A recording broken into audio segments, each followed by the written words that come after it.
남자이건 여자이건 평소에 배우자를 대하는 태도가 말년에 돌아오게 되어 있다고 합니다.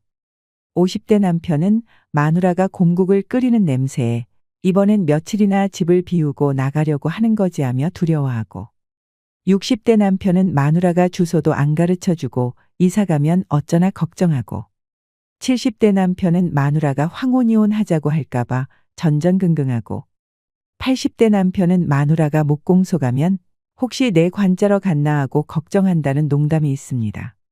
우리가 나이가 들수록 물밀듯이 밀려드는 것은 외로움과 고독뿐인데, 부부와의 관계에서 애정이 더 깊어지고 나날이 행복만 더해 간다면 얼마나 좋을까요? 그런데 변함없이 사랑을 나누며 사는 부부는 주변에 생각보다 많지 않습니다. 나이가 들수록 부부는 애정이 아니라 연민이나 정으로 산다는 분들이 많습니다.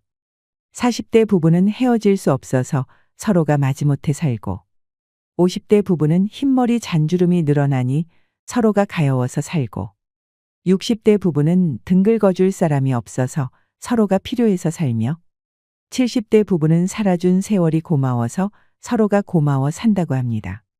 여러분들은 지금 어느 길목에 와 계신가요? 우스갯소리의 말들이 얼마나 와닿으시는지 모르겠습니다. 주변의 어르신들 얘기를 들어보면 애정보다는 측은지심과 정으로 살아간다는 말을 많이 하십니다. 그런데 과연 우리가 했던 그동안의 사랑은 어떤 걸까 생각해 보신 적 있나요? 측은지심과 정도 사랑이라고 할 수 있을까요? 나이가 지긋이 들어도 세월이 흐를수록 서로 아껴주고 사랑하는 부부를 보면 부러운 마음이 들기도 합니다. 이들은 어떻게 평생을 사랑하며 살아갈 수 있는 걸까요? 한 사람의 노력만으로 되는 것은 아닐 테지요. 나이 들어 외롭고 아플 때 결국 내가 기댈 수 있는 단 한 사람이 나의 배우자라면 오늘 영상 끝까지 봐주시길 바랍니다. 은퇴부부의 100세 인생, 남편이 귀찮다는 여성분들이 많습니다. 연구에 따르면 60대, 70대 은퇴자들은 수면 시간을 제외하고 하루 평균 4시간 10분을 배우자와 함께 보낸다고 하는데요. 그런데 은퇴 여성의 절반가량은 남편과 함께하는 4시간 10분도 줄이고 싶다, 혼자 있고 싶다라고 말을 한다고 합니다. 100세 인생을 함께 살아가야 하는 관계에서 왜 아내에게 남편들은 천덕꾸러기가 되는 걸까요? 이런 이야기를 하면 남성분들은 3가지 반응을 보이십니다. 첫 번째로 내 아내가 그렇게 생각하는지 몰랐다는 분이 있고, 두 번째로 내 그럴 줄 알았다 하며 수긍하는 분, 세 번째로는 적어도 내 아내는 아닐 것이다라고 이렇게 부정하며 안심하는 분으로 나눠집니다. 우리 구독자 여러분들은 어디에 해당하시나요? 한 가지 분명한 것은 이제는 나이든 아내들이 반란하는 시대라는 것입니다. 반면에 아이러니하게도 남성은 현재에 만족한다는 사람이 과반수 이상이었습니다. 왜 그럴까요? 이런 연구 결과가 나오는 것은 일단은 서로의 부부 만족도가 현저히 떨어진다는 것입니다. 은퇴를 하면 남편은 이제 어디 갈 데도 없어지고 해서 점점 집에만 있게 되는데요. 삼식이라는 말이 그래서 나온 것도 있습니다. 실제로 하루의 밥을 삼시세끼 꼬박 챙겨달라고 하시는 분들이 많다고 하더라고요. 그런데 요청만 하고 함께하는 것은 하나도 없다고 합니다. 오히려 뭐 조금 해주면서 생색내는 경우가 많으니 차라리 아무것도 하지 마라 한다고 하네요. 그러고 은퇴 후에 남편은 하루 종일 유튜브나 TV만 본다고 합니다. 평소에 대화도 없어서 부부가 아니라 그냥 밥 차려주는 사람 같다는 분도 많습니다. 그래서 실질적으로 여성들이 꿈꾸었던 함께하는 노후와는 거리가 멀었던 것이죠. 사실 남성들이 생각하는 노후의 꿈도 그건 아니었겠지만 여성들은 적어도 남편이 은퇴하고 나면 함께 나들이도 가고 취미 생활도 함께 할 거라고 기대했다고 말합니다. 하지만 실제 현실은 그게 아니었던 거죠. 물론 그동안 밖에서 남편들이 엄청나게 힘들고 고난의 세월을 보냈을 것입니다.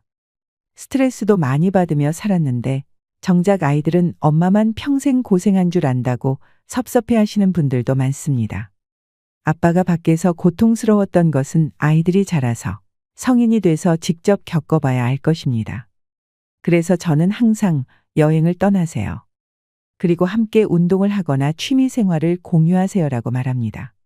하루 종일 집에서 밥만 먹지 말고 외식도 하고 직접 요리해서 드셔보시기도 하라고 말이죠. 그러면 알겠다고 말은 하시면서도 피곤하고 귀찮다는 핑계로 변화를 주시는 분이 잘 없습니다. 변화하는 것에도 용기가 필요한 일입니다. 하지만 마음먹으면 못할 것도 없지요. 평생 제대로 여가 시간을 보내본 적이 없으니 뭐부터 어떻게 해야 할지 모르겠다고 토로하시는 분들도 많고 어색해서 못하겠다고 두 손 두 발 다 드시는 분들도 있습니다. 그래서 일밖에 모르고 살던 남편들이 은퇴하고 나면 별로 만날 사람도 없고 할 일도 없으니까 집에 있으면서도 결국 찾아볼 수 있는 것은 셋입니다. 하나는 TV이고 또 하나는 아내, 그 다음이 아내가 키우는 강아지라고 합니다. 마냥 웃을 수만은 없는 현실입니다. 실질적으로 남성들의 무력감도 커지지만 아내들 입장에서는 내 옆에 있는 남편이 회사 상사 같다고 합니다. 남편 입장에서는 긴 세월 동안 열심히 일을 해왔고 이제는 내가 쉬어야 되겠다는 생각이 강한데 와이프는 나를 딱히 반겨주는 것 같지도 않고 돈을 안 벌어다 준다고 이렇게 대하나 싶어서 섭섭한 마음만 자꾸 커진다고 합니다. 반면에 아내분은 나도 이제 좀 쉬고 싶은데 이제 와서 나보고 더 많은 일을 하라고 요청하는 것 같은 그런 감정을 느끼는 것입니다. 서로의 입장 차이만 내세우면서 이 갈등이 지속되면 황혼이혼까지도 하게 되는 것입니다. 젊을 때 아내가 힘들 때 따뜻한 말 한마디라도 건네며 배려한 남편들은 노후가 따뜻하고 행복한 반면 가부장적 유교 문화에 따르며 아내를 식모, 유모로 대했던 남편들은 노후에 서러움을 받는다는 누군가의 말에 많은 사람들이 공감하고 호응합니다. 늙어서 아침에 눈 떴다고 아내한테 맞는 분을 봤다고도 하는데요. 사회복지사분들 얘기를 들어보면 혼자서 고독사 하시는 분들 중에 할아버지 비율이 압도적으로 높다고도 합니다. 쌀을 갖다 드리면 할머니들은 이것저것 밥도 잘 해드시는데 할아버지들은 손도 못 대시는 분들도 많다고 하죠. 그런데 두 백발의 노인 부부가 함께 다정하게 서로의 손을 잡고 횡단보도를 건너는 장면을 보면 마음이 어떠신가요? 눈물 날 정도로 아름답습니다. 우리 모두가 그분들처럼 서로 오래오래 사랑하며 살 수는 없는 걸까요? 나이 먹어서 조금씩 양보하고 이해하려고 노력하면 그리 어려운 일은 아닐 것입니다. 노년의 부부가 어떻게 살아갈지는 굉장히 중요합니다.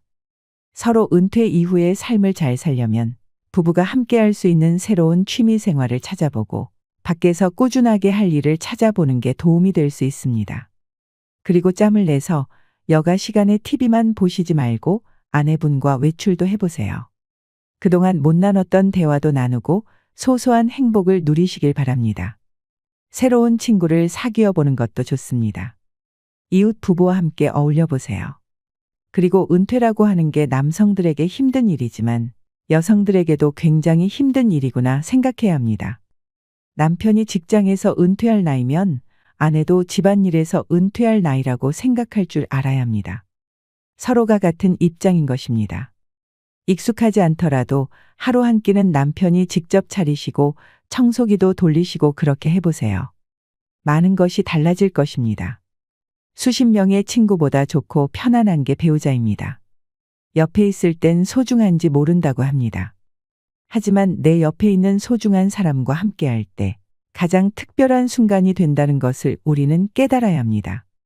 나이 들수록 옆에 있는 반려자가 최고입니다. 흥미로운 이야기를 하나 해드릴까 합니다. 부부가 서로 상호작용하는 것을 3분만 봐도 이 사람들이 행복하게 살지 아니면 이혼을 할지를 95% 이상 정확하게 맞출 수 있다면 믿으시겠습니까? 러시아의 대문호인 톨스토이와 도스토예프스키를 비교해 보겠습니다. 그 둘은 비슷한 시대에 살았고 또 공통점도 참 많습니다. 둘 다 아주 나이가 어린 연하의 부인을 만났거든요. 톨스토이는 16살 연하의 아내, 도스토예프스키는 26살 연하의 아내를 만났습니다. 그리고 정말 둘 다 굉장히 열렬하게 사랑해서 결혼을 했고 또 그 아내들이 내조를 잘해줬다고 유명한 부부들입니다. 그런데 이 두 작가가 서로 결혼에 대해서 굉장히 다른 결혼관을 작품에다 표현했습니다. 예를 들어서 톨스토이는 안나 카레리나라는 그 유명한 작품 속에서 행복한 결혼은 다 비슷한 모습이다. 그러나 불행한 결혼은 저마다의 모습이 있다 이렇게 썼고, 도스토예프스키는 결혼은 정말 연마하듯이 꾸준히 노력을 하고 행복을 쌓아가야 된다. 그것은 순간적으로 사랑하는 것이 아니라 영원히 사랑할 것이기 때문이다. 이렇게 썼습니다. 둘의 결혼관이 이렇게 달랐는데 결과는 어땠을까요? 톨스토이와 소피아와의 결혼은 말년에 너무나 불행하고 아주 비극적으로 끝났습니다. 반면에 도스토예프스키의 결혼 생활은 아주 행복했고 죽은 후에도 그 사랑이 계속되었다고 회자가 될 정도로 전혀 다른 모습을 보였습니다. 그렇다면 현대과학은 이 두 사람 중에 어느 결혼관을 갖는 것이 좋다고 말했을까요? 그 검증을 해준 학자가 있습니다. 관계의 아인슈타인이라고도 불리는 존 가트맨 박사입니다. 그는 부부 관계에 대해서 거의 50년 가까이 3,600쌍의 부부를 실제로 관찰하고 연구했습니다. 이 연구 내용에 비추어 실험을 해보면 부부가 서로 상호작용하는 것을 3분만 봐도 이 사람들이 행복하게 살지 이혼을 할지를 95% 이상 정확하게 맞출 수 있다고 합니다. 너무나 놀랍지 않나요? 이 과학자는 도스토예프스키의 판정승을 내렸습니다. 그 내용을 제가 3가지로 요약해서 말씀드리겠습니다. 첫 번째로 행복한 부부들은 서로가 서로를 잘 알고 그리고 서로에 대한 호감도와 친밀감이 높다고 합니다. 이걸 뭉뚱그려서 우호감이라고 하는데요. 서로에 대한 호감이 많다는 것입니다. 그럼 그들은 이런 우호감을 어떻게 쌓았을까요? 도스토예프스키의 부인이었던 안나가 쓴 회고록을 보면 처음에는 일로 만났다고 합니다. 도스토예프스키 작품을 속기해주는 속기사 역할을 했는데요. 안나가 남긴 그 기록을 보면 남편의 눈빛깔은 어떻고 눈 크기가 어떻고 머리 색깔은 이렇고 이 사람이 어떤 걸 좋아하고 싫어하고 하는 것이 소상히 표현되어 있었다고 합니다. 이런 것을 가트맨 박사는 사랑의 지도라고 표현했습니다. 그러니까 우리 마음속에도 뭘 좋아하고 뭘 싫어하고 어떤 것에 대한 꿈이 있고 어떤 걸 두려워하는지 그런 마음의 지도가 있는데 행복한 부부들은 그런 걸 잘 알더라는 것입니다. 그런데 불행한 부부들, 결국은 파국이나 이혼으로 끝나는 부부들을 보면 서로에 대해서 별 관심도 없고 또 안다고 하더라도 아주 잘못 알거나 엉뚱하게 오해를 하는 경우가 많다고 합니다. 그래서 우호감은 관계에 있어 굉장히 중요한 요소라는 것입니다. 우호감을 형성하는 데 필수적인 요소가 대화 방식인데요. 행복한 부부들은 서로 다가가는 대화를 한다고 합니다. 조율이 잘 되는 그런 대화를 합니다. 그런데 불행한 부부들은 다가가는 대화가 아니라 원수와의 대화 혹은 멀어지는 대화를 한다고 합니다. 즉, 상대의 대화와는 상관없는 말을 하거나 아니면 상대의 말에 즉각 반박하거나 비웃는다는 것입니다. 그래서 대화법을 보더라도 이 사람들의 관계가 미래에 어떻게 될지를 우리가 알 수가 있습니다. 그게 우호감 혹은 친밀감의 본질입니다. 그래서 우리는 대화 방식의 중요성을 깨달아야 합니다. 두 번째로 행복한 부부들은 갈등을 다루는 방식이 다릅니다. 살다 보면 서로가 성격도 다르고 가치관도 다르고 또 자라온 환경도 다르고 여러 가지가 다를 수밖에 없는데 그런 차이가 있을 때 갈등이 발생하기 쉽습니다. 행복한 부부들은 그 갈등이 벌어졌을 때 조심스럽고 예의 바르게 대한다고 합니다. 행복한 부부들이 부드럽게 얘기를 하는 데 비해서 불행한 부부들은 관계에 폭탄 장치를 단 것처럼 전쟁에 나간 장수처럼 함부로 막 싸운다고 합니다. 특히 그 대화를 하는 방식에 있어서 4가지 방식을 쓰게 되면 이 결혼은 파국으로 이혼으로 끝난다고 합니다. 첫째는 비난입니다. 당신은 도대체 어떻게 된 사람이 왜 맨날 이러는 거야? 라고 하는 비난입니다. 둘째는 방어입니다. 왜 나만 보고 그래? 너도 그렇잖아. 이렇게 자기를 방어 혹은 변명을 하는 것입니다. 셋째는 경멸입니다. 네 주제 파악이나 해라. 이런 식으로 상대를 얕잡아 보거나 비웃거나 조롱하고 하인 취급하거나 어린애 취급하는 것입니다. 그리고 4번째로 담쌓기입니다. 4가지 중에 제일 안 좋다고 보는 것이라고 하는데요. 아예 대화도 안 하고 서로 없는 사람 취급을 하는 것입니다. 마주보지도 않거나 전화를 안 받는다든지 아니면 전화하는 도중에 전화를 끊는다든지 하는 것들이 담쌓기입니다. 이런 방식을 쓰게 되면 아무리 처음에는 열렬히 사랑을 하고 서로 좋아했다 하더라도 결국 좋지 않게 끝나더라는 것입니다. 그것도 끝날 때까지 엄청나게 고통스러움을 겪는다고 합니다. 그렇게 파국으로 끝납니다. 그래서 갈등을 관리하는 방식이 참 중요합니다. 세 번째 차이는 행복한 부부들은 서로의 꿈을 알고 그 꿈을 서로 굉장히 지지해 준다고 합니다. 그런데 불행한 부부들은 서로의 꿈을 모르거나 아니면 그것을 막거나 혹은 반대를 한다고 합니다. 예를 들어서 도스토예프스키의 배우자 안나는 그 당시에 남편이 빚도 많았고 건강도 정말 나빴습니다. 그렇게 여러 가지 악조건에 놓여 있었음에도 불구하고 자기 남편의 작품을 세상에 알리기 위해서 남편이 죽은 후에도 엄청나게 애를 썼다고 합니다. 함께 살면서도 같은 꿈을 공유하고 그 꿈을 향해서 서로를 응원하며 도와줬지요. 그런데 말년의 톨스토이의 경우에는 점점 더 종교에 귀의하면서 자기 재산도 다 노예들한테 주고 싶어하고 시골 생활을 원했다고 합니다. 이것 자체가 잘못된 것은 아닙니다. 그러나 그 아내였던 소피아와의 사이에서 키워야 할 아이들이 13명이었다고 합니다. 얘네들을 다 먹여 살려야 되는데 톨스토이가 그러니 갈등이 참 많았겠지요. 그래서 서로의 뜻을 반대하고 갈등을 심하게 겪다가 결국 톨스토이는 아내와 싸우고 집을 떠나서 돌아다니다가 허망한 죽음을 맞이하게 된 것입니다. 그러니까 말년이 행복하지 못했습니다. 그래서 행복한 부부들은 서로의 꿈을 서로 공유하고 또 존중하고 지지해 준다는 점이 굉장히 중요하다고 할 수 있겠습니다. 그렇다면 앞으로 노후에 우리가 어떻게 행복하게 살 수 있을까 하는 세 가지의 구체적인 실천 사항을 말씀드리겠습니다. 첫째로는 어쩌다 한번 크게 이벤트를 해서 호감을 사고 존중하는 것보다 매일 조금씩 자주 표현하면서 살아보세요. 사랑이나 관심, 호감 같은 것을 표현해 보는 것입니다. 아침에 일어나면 먼저 일어난 사람이 아직 자는 사람한테 손이나 발을 20초만 주물러 줘 보세요. 20분도 아니고 20초입니다. 굿모닝 잘 잤어요. 이 정도의 표현으로도 충분합니다. 그리고 누군가 약속이 있거나 일이 있어서 나갈 때 포옹을 해주세요. 앉자마자 바로 벗어나지 마시고 서로의 심장과 체온을 느껴보세요.